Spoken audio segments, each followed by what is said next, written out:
Hi,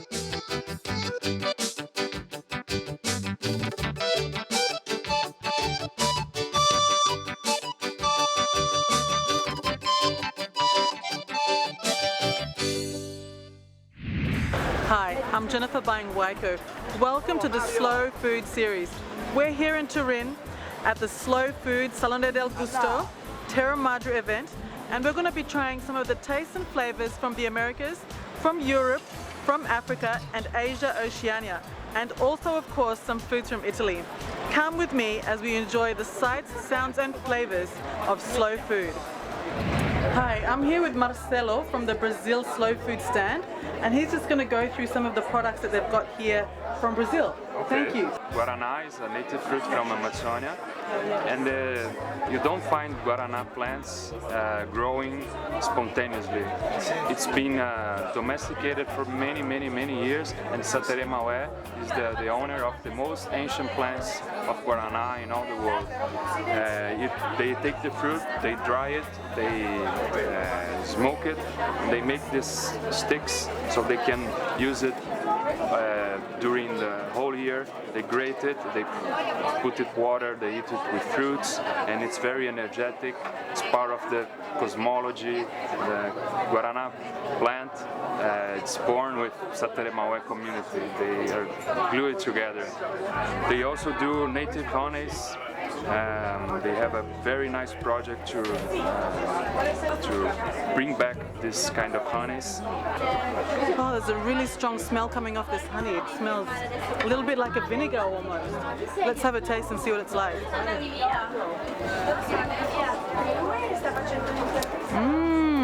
Wow, that's got kick to it. Yes. Yeah, I can tell that it's really medicinal, it's sweet, and it tastes slightly just like vinegar. It's really delicious. More it ferments, more the flavor is more complex. You can age it, and it's going to be even more complex, and the taste will change. Palms from Brazil, licori is another palm which you can use everything from the fruit, from the nut, from the pulp, from the fibers, from the palm heart.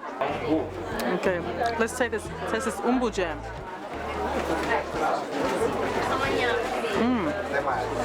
Wow, it's really delicious. It's sort of got a limey sort of flavor, but it's very different. It's really delicious. Yeah. Hi, I'm here with Sabrina from the Japanese stall here at Slow Food, and she's just going to tell me a little bit about what these lovely looking foods are here on this plate.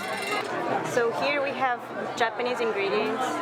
Here we have small biscotti with sesame, black sesame here. Here we have the one that is on the top is pepper root that is marinated. It's very strong in taste. And then here we have a biscotti which is made with carbonated water. On top of it we have Italian cheese, and in green we have the same pepper but the leaf of it. So it's dried and it's powdered and it's on top of it. And here we have like seaweed, and then the same cheese, and on top of it it's small fish. And the fish are marinated in soy sauce and sugar, so it's salty and sweet at the same time. So first we're going to try the tansan biscuit with the sansho pepper. Wow! What a combination of flavors. We've got the sweet honey with a little bit of, I think it's feta cheese, and we've got this tansan biscuit, and it's just so beautiful, crunchy, sweet and slightly spicy all at the same time. Now I'm just going to taste some of this ikanago. Wow, it's fishy, chewy, salty and sweet all at the same time. It's just amazing. Now we have the stem of the sansho pepper. Wow, it's slightly peppery, salty, it's just delicious. You can't have a Japanese meal without a bit of tea. And this tea is called Sayama tea, and it's cold. Wow, that's so delicious.